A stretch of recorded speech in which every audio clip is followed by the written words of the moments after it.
I'm heading to Japan Yep. for. Well, and I want to chat to you about the Japanese whiskies and which whiskies you're going to be focusing on and enjoying. So, but here we go. We are live with Rob Raw, waiting for Simon. Welcome to Coffee and Conversations with Champions, dude. Yeah, Yeah, great to be here. thank you. I'm a 1970s DJ. Awesome. So let's get a little bit of background on you for our viewers and listeners. Who is Rob and how did you get into powerlifting? Yeah, it's powerlifting was something I sort of just fell into, I suppose. Um, I think going back during the COVID lockdowns, all the gyms closed, things. I'd done like a little bit of training in the gym and things. I'd been more playing rugby and Hmm. not really focusing on it at all. And then when the gyms closed, I decided, well, I needed to do some kind of exercise. So bought myself a squat rack and a bar and some weights and just started lifting, but wasn't anything serious. It was just about a bit of training. But I had a barbell and a power rack, so powerlifting was about all I could do Right. with that. And yeah, that was kind of the start of it. That was back in 2020. Um, and then it was around 2022 that I started taking it that little bit more seriously, in the sense of just starting to go to the odd competition with the Western Cape Hmm. powerlifting. Just came across it and thought, okay, well, let's see what's there. So went to one or two competitions, went to provincials, but still at that point was going at the periods where I'd go like weeks or even months without actually training, Hmm. and then take it, and then suddenly we'll jump in from that. Right. So yeah, no, that was kind of the start of it all. Absolutely awesome. Now, was your brother involved at the same time? Did he get involved afterwards? How did you get him involved? Yeah, well, mate, he's actually, I've just heard he's just at the gate, so Okay, he'll be cool. here in just a second. He's Okay. just coming in. All right, cool. But You trust your brother with keys? no, no, I do not. Okay, yeah. Someone else is going to go and Let him in. open for him. Okay, good. You can only make Yeah, that no, statement if you, okay, yeah. It's things brothers know, right? Yeah. yeah, Okay, but so, while we wait for him just to come in, he's always been quite like instrumental in my training, mm-hmm, sort of almost coach is as my coach and doing all the programming, everything for me throughout. So that's always sort of been like the driving force behind it. But he wasn't, awesome. back then he was still playing rugby. You're right. Um, yeah. So I'll let him talk a little bit about that shift Perfect. when he gets in Absolutely. now. So But and you've got Nate watching on Instagram, by the way, the White Knight Nate, and Nate's planning on going to Germany, so that's going to be very, very cool. Right, just yeah, I know before you, I've been seeing hey, his stuff, it's looking awesome. his stuff. Yeah, Yeah. it's How are you doing feeling very about well. Japan? Just while we're waiting for your book. Yeah, no, I'm really looking forward to that. I think the progress I've made in the last couple of months has sort of like caught me by surprise almost. Since starting to become more consistent and training with Simon on a more regular Mm, basis, it's taken my training to a whole new level, and that consistency is really starting to show through in what we're producing. Um, so yeah, when I even like at provincial champs wasn't mm, quite sure if that national qualifying weights just seemed a little bit out of reach still. But then as I was going into prep leading up to national, suddenly everything was coming together. The training was coming together. The weights were moving like I'd never felt them before. I started thinking like, and that's where that like training and things and the having especially Simon there mm. sort of monitoring, like saying like, no, you're not going for that 300 yet. Yet, That yeah, you do yeah. that at nationals. Right. we're working towards peaking for that, and I started Mm. to like feel that all coming together. Sure. So when it all came together at nationals, and I hit those targets, and I added that extra bit up. There's Awesome. Simon. Yeah. Um, You know, it's I'm very happy he's come in so quickly because, you know, if it was me and I was doing this, I would have made you wait a bit longer just to be annoying. So there we go. Simon, welcome to Hi, sorry Coffee I'm late. and Conversations with Champions. No problem. Just, dude, the beard's coming on strong there. The beard game is looking good. Let me just adjust the camera angle to get you both in. All right, absolutely Yeah, epic. let Welcome, me. welcome to the show, guys. So Thank you. beautiful. There we go. Excellent. Thank you. And you know, sort of speaking about provincials, I got to see you guys lift for the first time. Oh, by the way, just very quickly, if we bring this up here, we've got a message for you from Nate. Let's go, Rob. Wishing you all the best for Japan. That's from the White Knight Thanks, Nate. thanks, Very Nate, cool. Very, very and all the cool. best for Germany For on your Germany, side. hey, yeah, 100%. It's crazy. Yeah, yokes are going all over the world. It's absolutely wonderful. So, watching you guys lift at provincials in December, and it was really cool because you all both brought a really awesome energy to the platform. Just before we go into that and then chat a little bit more then about nationals, I wanted to speak to Simon. Simon, tell us a little bit about your background, who you are, and how did you get into powerlifting? Okay, well, my background is I was a rugby player before.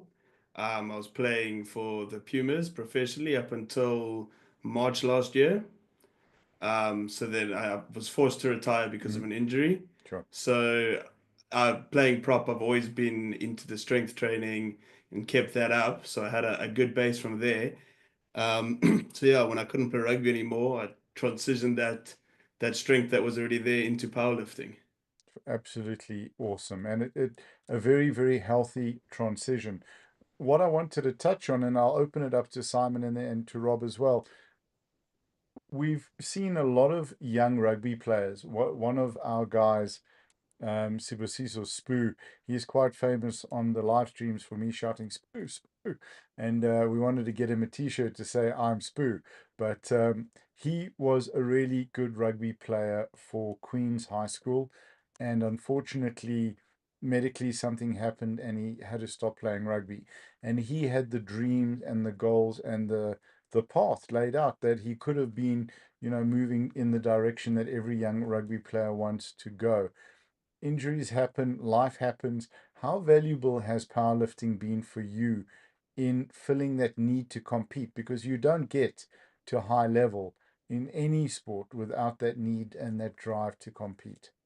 Yes, no, it's been massive for me. For like, I have like that natural competitive instinct. I need to compete. I need to, um, like be training, like be in the gym. I like I can't not have that. So it for me it's played a massive role in like filling that. When I couldn't do the one anymore, I needed Mm, something to still have that outlet.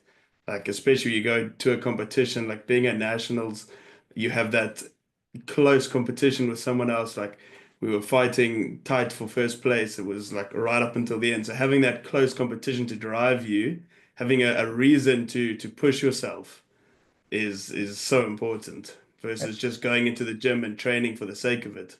100%. And I think it's even more important than that drive and that competition on the day. It's the results it gives you that says, okay, this is what I'm going to have to do now going forward for the next season, for the next year, that it keeps you engaged and it keeps you in the game. What would you say to other rugby players? And I think we'll focus particularly on rugby, and I'll open this up to both of you guys about powerlifting. That if you can't pursue a professional career, if you've had that taken away in essence from you, how valuable is powerlifting? Incredibly so. I mean it's a lot more controlled than rugby in terms of injuries and things. Like it's three Mm, very specific movements. You're a lot more in control of everything yourself, which is why for me I'm still able to do it even though I can't play rugby anymore. mm, Um, So it just gives that outlet and like a reason to keep pushing yourself, and a goal to push for. So like for rugby, it's already so you're in the gym constantly. You have to be strong, especially like for me playing prop, it's vitally important. I'm Mm. squatting and deadlifting in the gym for rugby all the time, so that that base is already there. So it's a very easy transition from the one Beautiful. into the other. Awesome. Rob, from your side? Yeah, and I think on that, the structure and things of training, I think that's something for me that has really come through with, before, when you go to the gym. I've always had gym memberships. um you don't have that sort of structure to, like, especially for myself personally, having that, something to work towards, drives that consistency, drives having, going into the gym, sticking to a program, sticking to what you're trying to achieve as a goal. So before I was like powerlifting, gym was just something you did because you Yeah. needed to keep fit, needed to like have some exercise and things. Clifton in And then even when December. I and then even when I started um, with the powerlifting and things, it was really when the structure came together Mm-hmm. of like Simon and I training together, working towards our goal of like actually being competitive at nationals, and getting that. I think Simon had the idea to win it as sort of like a goal, that competitive nature. For me, I was happy to get on the podium at that point, like going into that. It was really brought in that structure. And that's why I say, when Simon came back to Cape Town after playing Mm-mm. playing with the Pumas, so that was about a year ago now. Yeah. We started with that really structured training, and it gives a lot more sort of purpose and behind the training, which brings in the consistency, which then brings in the results. The amount of that my totals have gone up. Mm-hmm. In the last year, I've added over 70 something 70, 80 kgs to my total, just from that, suddenly having a consistent um process. So consistency is key to the progression. Yeah, How, no, very much so. how big a thing is it for both of you guys to be working together and training one another on those off days if one of you are not really feeling it? How much drive and egging on and encouragement is there? Is it encouragement or is it bullying? I just But a little bit of both. Right. It makes a massive difference to have someone training with you, especially when you're very competitive. Like being brothers, we're super competitive with each other, so you push a lot harder when you've got someone else. It's so easy if you're at the gym by yourself to just say, "Well, I think I've done enough today. I'm feeling a Mhm. bit tired. I don't like it." It's very easy to make those excuses by yourself. Whereas when you're training with someone, you have a partner, you kind of hold each other accountable. You've set out going in, this is the plan.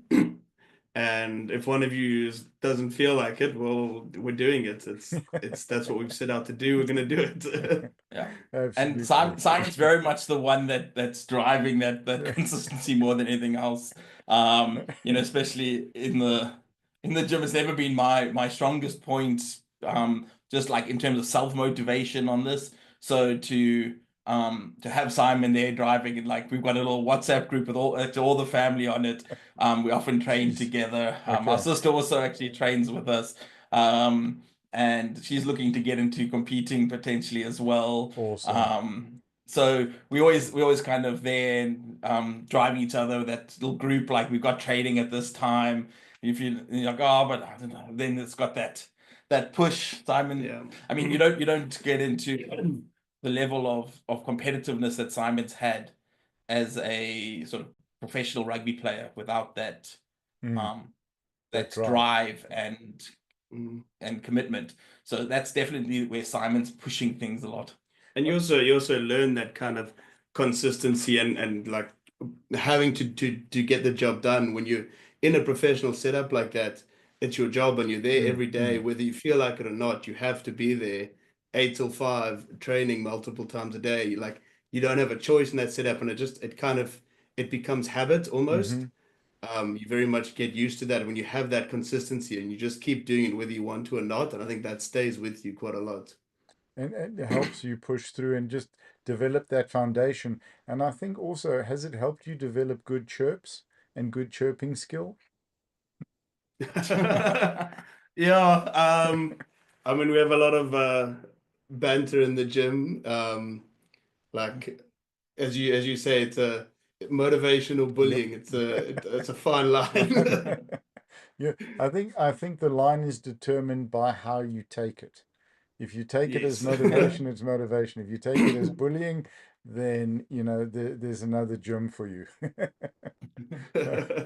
Let's chat about provincials. For first time I got to see you guys lift was absolutely awesome. That energy was epic. What did you think of the setup, firstly, of the competition? I mean, I think Nicole and her team and the guys did such an amazing job. What did you think of the venue, the location, the competition itself, and then how was the comp for you guys?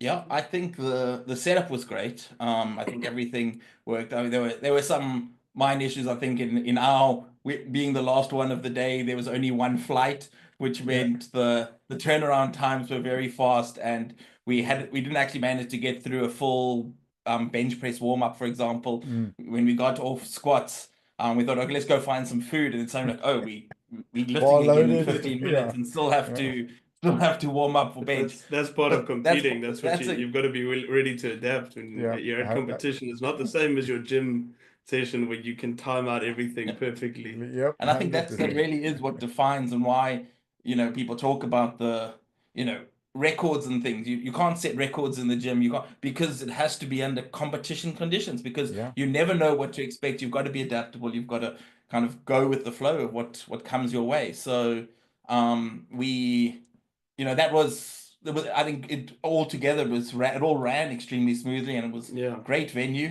Mm. Yeah, it's very Really nice nice, venue, really good nice gym. spot. So yeah, we were, and then the competition itself, I think I hit for the first time 9 out of 9 lifts, Sweet. Hang um, on. and PBs across the board. Yeah. So Yep. yeah, that was great. I Yeah, think it nearly Awesome. ended badly for me when I missed my first bench because of I didn't wait for the start command, and Yeah. then I went up anyway because the lift was super easy. It was a technical fail, so I went up to the 200 still, and then missed it on the first attempt. Yep. So I nearly ended up with a no lift at all on bench, but thankfully the third attempt Came got the in. 200 fine. Yeah. Did that comp because I was chatting with a fantastic young Canadian lifter earlier, Aiden, who's a type 1 diabetic. He's getting into lifting. He's wanting to, and I genuinely believe that he'll squat 800 pounds as a junior. That's sort of his goal and his target. Um, was saying as well that being in a competition is so valuable. Getting to the platform as early as possible in your lifting career is invaluable. What did the comp teach you guys? And would you also advise lifters to start competing as early as possible? None of this I can compete when I'll win scenario. Yeah, I mean, there's a lot you learn at competition that you just like, as I say, for me, missing that first rep of 190, it was an easy like first lift for me, but just not being that familiar with the rules, I picked it up and it was a little bit of a delay before the start command. So then I was unsure if there was a start command Yeah, and I went for it. Things like that. You know that those are the rules, but until you've been there and messed it up, you don't like it's not just second nature. When you're there, there's like a crowd around, you're hyped up, you've got that weight there, you're not thinking about all those things. So it needs to have been practice. You need to be mm, there and experience it so that you don't have to think about it when it comes to competition time. Those things need to just be second nature to you. And right. then making sure you're eating correctly throughout the day and getting like you're not exhausted by the end of the day. Those kind of things you need to make sure because the timings are different when you're in a competition. Like if you're in your gym and even if you do a full SPD session in the gym, you can take as long as you want between the sessions and make sure you have time to eat, but that doesn't necessarily happen in competition. No, yeah, absolutely. And it hardly ever happens in competition as well, where you arrive and you think, oh, buy something at the venue, and then there isn't something or stuff that works for you, and it can become a real challenge. After nationals, and sorry, after provincials, and it was so cool to see the unity there at Western Cape. And we were also fortunate to be down in Natal to stream that, and just seeing I feel very arrogant saying this, seeing the provinces come on so well. You know, by the way, I'm a Camps Bay High School boy, pre-primary and high school, so still home. And but the provinces outside of Gauteng have always been a little bit smaller and not at the level where they are now and the growth where they are now. What was it like for you guys to come up as part of that Western Cape team and to see how the performance and how things were? What was the team vibe and the team energy for you like? Yeah, it's been great to see the progress. As I said, I did my first competitions with Western Cape in 2022. I think they just sort of reformed the union. Mm-hmm. It was everything was still quite small. There were the lifts, the competitions were happening at like the a local Yeah. gym here in Steenberg. Just a couple of people, and very soon now we can't have competitions anymore because there's just not enough space for the number of people that Yeah. are coming through. The growth has been great. The different clubs and things that have come up, and you go to these competitions and you see that, especially some of the club competitions that are happening here in the Western Cape, the Mm. camaraderie and the sort of team spirit with these some of these clubs that are really putting on quite a show with what they're doing. Mm. It's great to see that really coming together as a sort of It's like the, team, and then going to provincials, everyone sort of like very supportive of each other. You know, it's a competition, but I think that's something that I love about strength sports in general. You often see yeah. it, this idea of you're competing against each other, but you also want everyone else to Yeah. do well. And there's that always that encouragement, Yes. even of the guy when you see them, like there's a part of you that goes, oh, are they gonna get that? Like, but at the end of the day, you're still cheering them on to get the lift, even if they're your competition. Yeah, then you want to beat them at their best as well. Exactly that. And I think that sums up what makes powerlifting so special. You want to beat your opponent at their best. You're cheering for them, you're wanting to support them, you're wanting them to bring their A game, so it forces you to bring your A game. I suppose training like brothers would train together, right? You forcing one another to bring each other's A game, absolutely. I was just checking on the calendar. I think it's called Body Future Classic competition on the 8th of June. Are you guys going to be looking at that? I'm gonna be competing in that, and our Okay. sister's also going to be. It's gonna Okay, be her epic. first experience in it. We're going to go do one of these. Yeah, I should have been a DJ in the 70s. Okay, so okay, absolutely epic. And apparently there's a rumor that we might be coming down to live stream it. So if I can figure out how to get the lighting Okay. onto the poles, it's going to be good. Otherwise, we've got our new PTC cameras that you can pan, tilt, and zoom all over the place. Let me try and get that aligned back now. So that's going to be fun. We're looking forward to that. I want to build a little kit really to just come down, do the live stream, because the more comps we can live stream and the more exposure we can give the athletes. For me, it would be, like that there's a grandmother overseas able to watch a grandkid compete, and it's something at a club comp that I didn't think possible. That's going to be very, very special. So I know, Rob, you're under a bit of time pressure, so I want to just push through it a bit. Let's talk about Japan and what's that going to be like for you? Oh, and before I Yeah, do, no, can we touch on the sorry. pink at nationals? Oh, the pink shoes and knee sleeves. You gotta have a little bit of flair in there. Yeah, I got my pink pocket square in honor of that. So absolutely, you know. He'll rock up at the gym in like full pink. He has these like bright Well, pink. Well, the Epic. Pumas kit was all pink, so Yeah. Is if I come in the Pumas kit, it's already all pink. beautiful. Good. You got to But keep that it going. makes a statement. You see, you remembered it, so No, 100%. And it gives Nate a bit of competition. You know, he can't think he's got the platform to himself as the White Knight. There's got to be a little bit of color and a little bit of flair. Okay, fantastic. And then, sorry, just before we go to Japan, what did you think of Nationals, guys? What was it like seeing that platform, that phenomenal blue carpet, the big banner, and that setup? Because it was international standard. Yeah, it was great. I mean, it was like um I think when we first arrived and we got there the day before and sort of went around to watch the earlier weight classes and things, it's really impressive just to see that whole setup and the way it all works and the warm-up areas and things that you have that just have like so much equipment and things there. That's yeah, it was yeah, there's no waiting to warm up. There's plenty of equipment for everyone. Yep. Yeah, it was very well run and very smooth. Eh, th- Everything ran on time perfectly. With like the warm ups were nice. Like you could plan out your warm ups mm, properly, and mm. things happened when they were meant to. It was great. That's very much something Harney brings to competitions. Lots of racks and running by the clock. Very, very cool. And also Heather, I think, is a big part of that. So we're very fortunate to have them organizing comps in our country. It's very, very cool.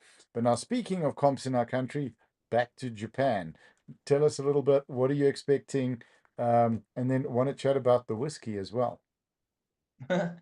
yeah, the it's I'm really looking forward to it. I think the plans are starting to come together with entries are in and flights and accommodation all all starting to come together. So at the moment a big focus is just on the prep. Simon's been Mm. doing the programming for me, put together a whole program for the next couple of weeks. And Are you guys going now it's together? no, no. It's Oh, only beautiful. I'm going to be going Mm. on this one. I think we'll maybe Si can speak in a moment about his sort of Yep. plans from a competition side. But yeah, no, it'll just be me heading through on this one. I think the cost is a big thing. It's not cheap, and the Mm. sponsorship rules are not extremely open to be able to Yeah. to get a lot of sponsors when you can't wear sponsors kit on the platform and things. So it makes it a little bit more difficult. Relying on some crowdfunding just to try raise a bit of extra funds for that. But yeah, it's just trying to like get all those logistics right and make sure that I arrive a few days before so Yeah. that I can have some acclimatization, but you also got to balance that with like how long can I be away and the cost of staying there and things. So trying to arrive like 3 nights before competition so that I can have a bit of time to acclimatize, and then go and check out some of the other Lift. other groups before. And you have to get Um, to the castle as well. I believe it's unbelievable yeah. in the hood. Okay, cool, good. All right. So, all right, that's enough of the competition. Tell us about the win. I'm just kidding. All right. Can you guys share, and obviously having your coach next to you, are you able to share any sort of expectations? Because it's like you're going, the Kazakhstan guys, the Mongolian guys, the Japanese, bringing some big, strong athletes. Sorry, and the New Zealand. I'm going to get into trouble here. The New Zealanders. Okay, it's a very strong region of the world. Yeah. Mm. I've had a look at the thing. Like it's there's some strong lifters that are on good lift on the sort of preliminary nominations. So I think I've got a way to go before Mm. I'm going to be sort of looking to try and top any of those. But yeah, I think there's a chance to sort of come sort of middle of the group maybe. Would be great if everything Yeah, I comes mean, together. the way things have been going in training and like even just over the last year since doing it consistently, like seen a lot of progress and um like numbers should be a decent bit higher already than they were at nationals. So Awesome. there's just constant growth. It's like that new consistency is making a lot of progress. And Yeah. it's invaluable. And if I may say this, that never ever count yourself out, particularly at international. You don't know who maybe doesn't make it, who's not well on the day. There's food poisoning. There's all of these things. So like you bring your A game, and Yeah. you push as hard as you can. So I hope will you guys be chatting on the phone during the comp? Yeah, no, I think Yeah. so I'm going to be making sure. It's fortunately I'm in the afternoon session, so with the Right. time difference, Yeah. it won't be too early. But I'm going to make sure that he's up and awake, and Yeah. I'll have him on speed dial, Yeah. like as after each lift, just Yeah. sort of like we've done that in the past when I was my first sort of provincial champs and things. I had Simon dialing into like Yeah. just to discuss sort of what the next lift, what the jumps. I'll go in with a whole plan of what I want to do, but of course on the day you got to see how it feels. Did the lift work? Did it? How did it feel on? And sort of be ready to adjust. But yeah, I'll definitely have him on standby to um kind of Yeah, for run sure. these by. Bully you, basically. I think that's the word you're looking for. Yeah. Bullying to bronze. That's going to be what you're going to call the book, or they're bullying to silver. We'll come up with each one. So then just very quickly, because I know we've got you for about another 5 minutes. Um, like anything else in Japan that you're looking to do? You had a great post on social, with sort of the love of the beer and the whiskey and stuff. Japanese whiskey, world famous. I have a dear friend of mine, Greg Ergen. He's got a whiskey channel called Man in the Sands, and he was at the Fairmont Hotel in Dubai on the Palm this past week, and they uncovered the bottle of Japanese whiskey they'd forgotten about that was still cask strength, and had been sitting in the back there for 6 years, and they kept the original price on it. So he was over the moon. I'll share the video with you about it. But anything in particular you're looking to try and to taste, obviously after the lifting? Yeah, yeah. So I've specifically added a few days after the competition so that I can go. I Excellent. love my whiskey, and I'm definitely going to be looking to try some of the Japanese whiskeys there. So And we're gonna I have mean to the chat to food. you on our lifestyle channel about the food and the whiskey. Yeah, so the food is as well. There's a definitely a number of things that I want to go and try. So planned a few days in Tokyo to really go and Uh, explore that side of it as well, and some of the cultural side of the country while I'm there. awesome, awesome, awesome. Well, we wish you all the very best for that. We know you're going to rock it, and I have a sense there's going to be a wonderful surprise. So looking forward to that. Simon, from your side, what are we looking for the rest of the year? So my plan at the moment, I want to drop down to the under 120 kg weight category. So I'm Hmm. currently sitting at about 130. Okay, Um, so I want to drop down to under 120 and compete there. So my goal is worlds next year. So that's like a full year plan. awesome, Um, so I want to be by provincials, nationals, I want to be in that under 120 category.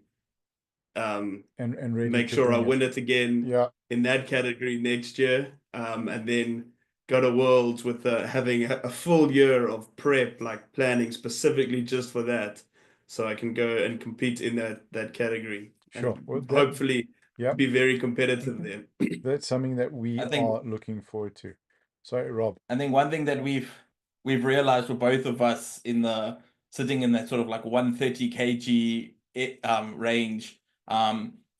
In the open category, you're competing against guys like Jesus Oliveras Yeah, at what's it, 160, 170 Yeah. kgs.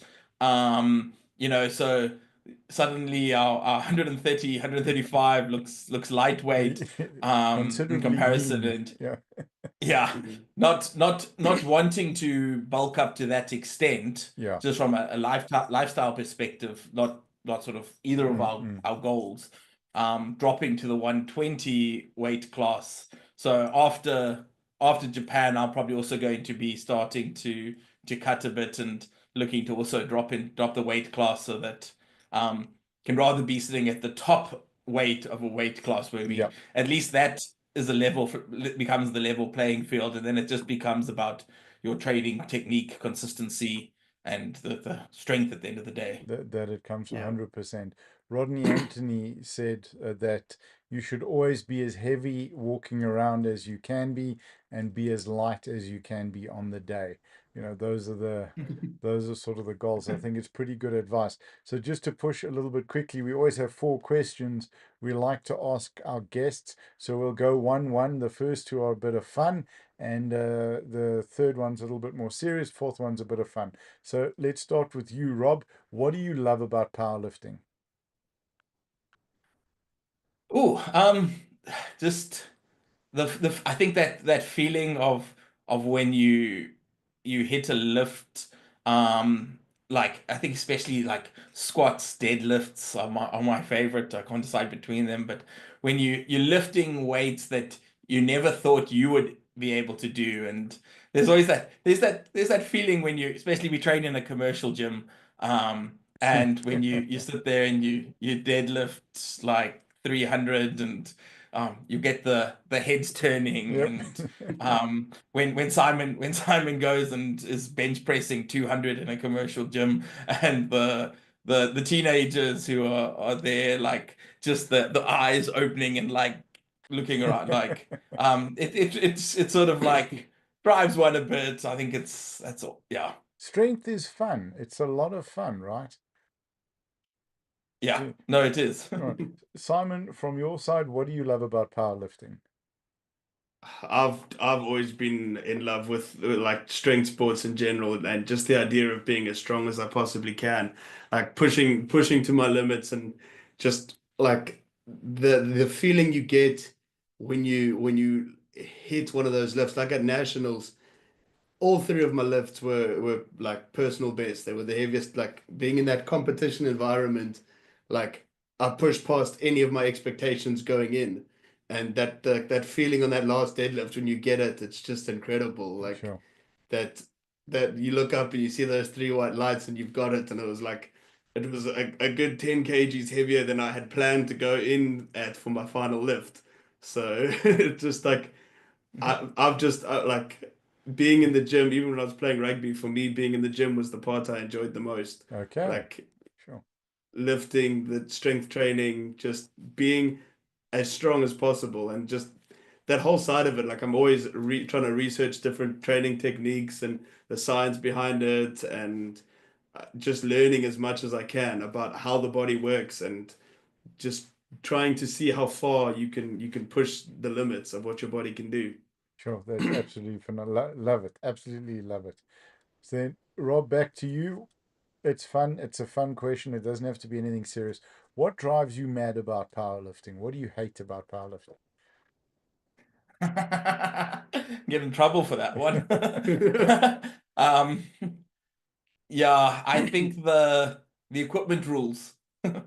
Okay. Um, yeah, I think it's a common one. The especially in South Africa where there aren't a lot of suppliers, it becomes very expensive, and Mm, having being like really having to like sort of like struggle for a lot of money and to get that part of it is, yeah, it's quite frustrating. do you think that should be like reserved for nationals only, or not at nationals? Where do you think it should be relaxed? Um, I don't know. I think I was saying like some elements you can understand sort of a bit more the need for it. The when you've got like a singlet, it's difficult for a ref on the day to look at a singlet and say, does this have extra Mm, where do you draw the line between just a lycra suit and something that's giving a mechanical advantage? But when you've got something like a belt where it's a strip of leather around the waist and you can measure that it's within diameters, it's kind of like, especially at you um you've e- never seen even at powerlifters national put comps. uh, you've never seen powerlifters put steel plates in the back of their belts. Yeah. Okay, sure. But I'm sure Yeah. someone can still do that, can modify if they really wanted to. Yeah. But No, yeah, fair enough. I mean, you can kind of understand it, but It um, but it's a very, very valid point. Sorry to interrupt. But it's I think my understanding from SAPF and with my time with them, is wanting to keep the standard as high as possible so that when the athlete goes overseas, there's as little shock as possible to that world arriving there with a non-competition singlet or belt or these type of things, and wanting to have that standard as high as possible. But I fully agree with you, because this is the one thing that comes up so often on the podcast with South African lifters, because we are so far away from the world. You can't just go, pop down to the SBD store, as it were, and we have to wait for stock to come out. And as soon as we get stock, it's sold out. So it is a really big challenge. And I think the Federation is working very hard to try and find that balance. Do we Yeah. have an equipment pool? Which is okay, that's great for comp, but then what about for training and all of these things? But I'm glad you raised it. It's a very important point, Yeah. because you want to grow the sport as well, right? Yeah, no, definitely. I think that's the big thing for me, is for new lifters coming in. It's it can be prohibitively expensive Yeah. if you're starting from nothing. I mean, like I Nationals was the first time I wore knee sleeves, because before that it was just like trying to justify to myself to to To spend the buy money. a Yeah, pair. yeah. And eventually it's like we actually had someone who was heading over to the States and could bring back Okay. from there for us, and finally decided to take the to dive. to take the Um, plunge. Yeah, it's like, yeah. and there's no Uncle Bob's used knee sleeve emporium that you that we can pop down to. But like chatting to the British guys, they've got a whole pool of equipment for equipped lifting, where all of the guys, if they're changing their stuff, they donate it back to the federation, and it stays in that pool, and the access to equipment is far easier. So very, very valid point. Thank you for bringing that up. Simon, what do you hate or what drives you mad about powerlifting? Um, it's a tough one. Like, yeah, for me, it's like similar to Rob getting in was also the cost was tough, but Mm, um, I don't know. I yeah, I enjoy it. Like, I also I like with the strength sports is stuff that you see in strongman as well, which is the more moving based stuff. Being from an athletic background and things, I mm. enjoy that. So I do miss that with the powerlifting. But. So yeah, things like that. But it's difficult in South Africa to really to get into the strongman side as well. The powerlifting is just way more structured. It's Yeah. tested.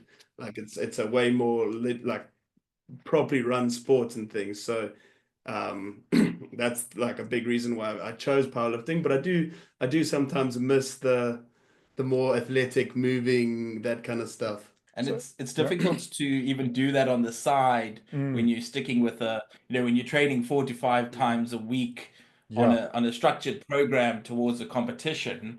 Yeah. Um, there isn't a day that you can go do, okay, let's go do a car pull. Like it's like, well, how do you fit that Yeah. into your training routine? So you just have to look over there to your son and go, Coach, how do we do that? It's such, Yeah. yeah, listen, great. And I was down in Natal this week to look at the location. We're going to be live streaming South Africa's Strongest Man Nationals. And that's like great venue, great comp. But I think maybe like as a fun thing, we should put together it for affiliated IPF lifters, no big in national competition, but just a fun, you sort of Yes. deep into the off season, a fun strongman comp. So I'm That gonna, would be great. yeah, I'm Yeah. gonna chat to the guys in Natal about it. See, it could be a lot of fun. Hey, just like come out. Maybe there could even be like a workshop, right? Like, how do you do a carpool? Because like Yeah. they were telling me that about climbing shoes and leaving them in the sun and the rubber and Yeah. the flooring and checking levels of the ground. It's unbelievable. It's very technical. Didn't even Yeah. know. It's So fun to have that bit of variety occasionally as well. yeah, well, we'll have a chat with Harney as well, see what he can come up with. He'll say, "I've got a competition for you. Offload the truck and pack the truck." There's your moving. There's your moving. All right. So, Mm. so Simon, let me start with you on this one first. Then a little bit more of a serious question. In your career so far, what has powerlifting given you? Like we were talking about earlier, for me, it's that outlet for my competitive drive. it's like having that taken away from me with the rugby. It's given that back to me of being able to compete, being able to, yeah, to just to push myself and compete against others. And like as I say, like at nationals, being there where it was an incredibly close battle Sure. between me and and second we came, Mm. like it was, we were tied going into the last deadlift, so it was like everything was, I was pushing myself past what my limits were going to it. So having that arena where I'm able to compete again and have a real purpose for training, because I love training, like the actual just being in the gym and training part, I love that. So but it's not, it doesn't have quite the same impact when you don't have a goal with it. You Yes. know what I mean? Where you don't have that competition that you're trying to win and competing against other people. So it's kind of given that back to me. That is very, very cool. And it's what did you think, by the way, just as a slight side question, what was the support like for you in the hall, in the arena? Oh, it was great, especially going for that last deadlift. It was like there were quite a few people still in the crowd there at the end of the day, and it was just, it, it's very different when you step up onto that stage versus when you're doing a lift in the gym. Yeah, It's very, very different. You like, you go into a different mindset. You see everyone out there, and it's just, you don't want to be like, you once you pick that weight up, it's just you're standing up with it and like you're yeah, there. No, I'm not dropping this thing. yeah. It's coming up no matter what. Thank you for that. Yeah. Sure. Rob, for you, what is powerlifting given you? Yeah, I think that that sort of like drive to bring more structure to some form of like training and things. I've always been a sort of sporty person, but Mm, um, it's always been more sort of like just more social level, not particularly competitive and things. And then to find this where I'm actually kind of becoming competitive in a sport where I'm actually now, able to represent the country, go travel around to represent Team South Africa on the international stage. Like it's something that I think everybody kind of dreams about that, but like it's absolutely. not something that, I ever kind of pictured myself actually doing, like having that sort of like discipline. But now to like have got into a position where I'm actually doing that, it's quite awesome, and it just really sort of drives me huge amount of sort of like pride in it now. And it just keeps me driving to get back into the gym and to keep working, to keep building. Yeah. That's very, very cool. And if you think about it, hey, from Poch to Tokyo, you know, it's like it's kind of crazy, and it is Yeah. very, very special in the sport that you do have that opportunity, and also at any age that if you've looked after yourself physically, you've been engaged in sport, you've taken it up, and I suppose to a large extent, even if you haven't, but in your guys' case, like you can now reap the rewards of that lifestyle and those choices and honoring your strength by having the opportunity to represent your country like you are, Rob, now, and Simon, for you next year as well. It's absolutely, absolutely awesome. So Yeah. fun question now. Inspired by the inspired by the ice bucket challenge of a few years ago. Don't worry, it doesn't involve an ice bucket, but we are going to nominate. So again, Simon, if I can start with you, who would you like us to chat to? So it can be in powerlifting or it could be in another sport. Is there anyone that you would like for us to chat to on the podcast that you can nominate now, call out now, embarrass now, bully now, whatever you want to use? Um, that's a tough one. Rob's Put going, on I'm the so spot a glad he little bit asked you there. first. Yeah, that's a tough one. Oof, I don't know. I'm still a bit new to the sport, so I don't know that many people in it yet. Okay. Um, Is there someone from the rugby that you'd like us to chat with? Someone that you feel may have a good story to share or who really deserves to have their story shared? um, I'm trying to think. All right, cool. If it's very tough, you can WhatsApp us. We can discuss it on WhatsApp. Is that fair? Yeah, Cool. I'm All struggling right. to think. No pressure. It's about putting them under pressure, not you guys. All right. So, Rob, from your side, anyone? Oh, the person that came to mind, I think you actually already have lined up is Rain O'Neill, who just won World's Strongest Man. I think I heard you say that. That's, Yeah, I think it's Yeah, that is incredible very to cool. see. yeah, And like would love, I think he deserves all the exposure he can get. It's 100%. such an achievement to have seen. I think when we first saw, like, I hadn't actually seen him much Yeah, on the stage. I know he had won some, but like not on like the bigger stages internationally. And I remember seeing when Jaco Schoenwinkel first came up and made the finals, and started seeing that, like, South African power, or strongman and strength sports in general, kind of making that stage. And we actually got to compete against Jaco Schoenwinkel at the Whalefest Strongman Classic last year. okay. Where we Wh- just Where and was that that, by the way? was in Hermanus, no. Hermanus. In Hermanus. Yeah. Okay, awesome. Sure. It, Yeah, it was amazing. It was kind of like a amateur competition, but I think they tried to build it up, so they invited Yako to come through, and we're doing a hex bar deadlift, and I'd never done it before, and I blew yeah, my own expectations when I lifted like 370 kgs on a hex bar. sure. Yaku Wolf. stood up to Mm. do his first warm-up lift at 300 kgs. Like he hadn't even stretched, Yeah, yeah, and went on to do 450 that day. Like, so to witness that firsthand is incredible. And I think would love to have the opportunity to see more of it, and see like Reno as well now with that performance that he had. sure. Can't wait to see the when the video comes out. But I think that's someone that definitely keen to see more 100%. of. We're going to give that to you. Fine. Okay. June 2nd, 2 p.m. South Africa time. We're going to be chatting with Reno now, something that we're very, very excited about and wanting to just unpack with him, what does strength mean? What got him into it? Because I think South Africa is starting to show that we've got some really powerful athletes. We've got some really strong guys.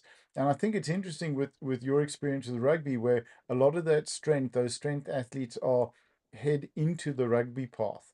And they may, after their rugby career, leave strength, leave training, not wanting to find something more. And I hope that this platform and these sports give them the opportunity, because we're not getting involved in things like strict arm curl, when arm wrestling, slap fighting, the strongman, which will be streaming on the 5th of July. But where you hear guys doing one arm 75 kilo arm curls. 75 kilos strict one arm curl. 75 kilos. You know, it becomes mind-boggling. So it's very, very cool. All right, Dan, we're going to give that to you. And then Simon, we'll wait to hear from you on WhatsApp. And all right, cool. So just on a crazy question as well, are you looking at taking on other athletes, Simon? Are you guys wanting to train other guys together, perhaps? Yeah, I do want to. Mm. So building up that experience, starting off with coaching Rob and getting more and more experience with it. But yeah, I do. That is where I want to head towards as well. All right, awesome. Because I mean, you've Definitely, done yeah. very well. So I mean, and that's a compliment for both of you guys. So to train and compete, something absolutely very, very cool. Is there anything from your Yeah. side that you guys would like to share? And we'll share your socials for anyone in the Western Cape or even online, I'm sure, that's wanting to get in touch and reach out. We'll put your socials up, and then people can get in touch with you that way. Just as we wrap up, because I know we're already over time, and I can see Rob's eyes looking at the clock. Um, I know when you look to the left, whether you're on a Windows or a Mac machine, left or right. So, just anything quickly to talk about or to share before we wrap up? Yeah, no, I think we just really keen to be involved in sort of building up a strength community in the Western Cape and Hmm. things. So, Yeah. we've discussed perhaps kind of starting up a bit of a social like strength community to try and just keep the conversations open to sort of discuss when there's competitions happening, like go and like have watch parties and things like that. Mm. So that's something we're looking into to setting up Awesome. as we sort of like build the sort of The community. Raw Brothers strength. Okay, there you go. Love it, Robert. Right. I mean, you guys do have the perfect name, right? And then I'm looking forward to you guys meeting the Equipped brothers. No, and you guys are going to be going. I want to see the birth records there. All right, let's go there. So, but I think it's a huge asset to the Western Cape.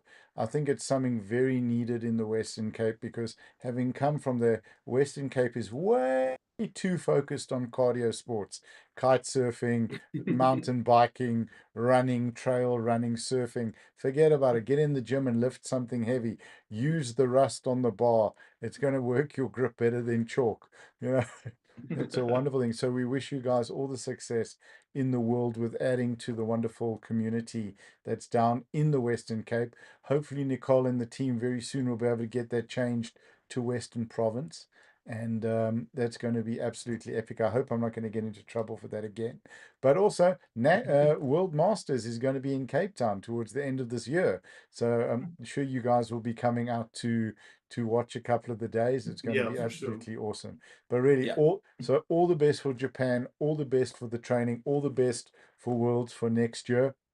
And looking forward to seeing you guys both going to Worlds. I think that'll be something that'll be very, very cool.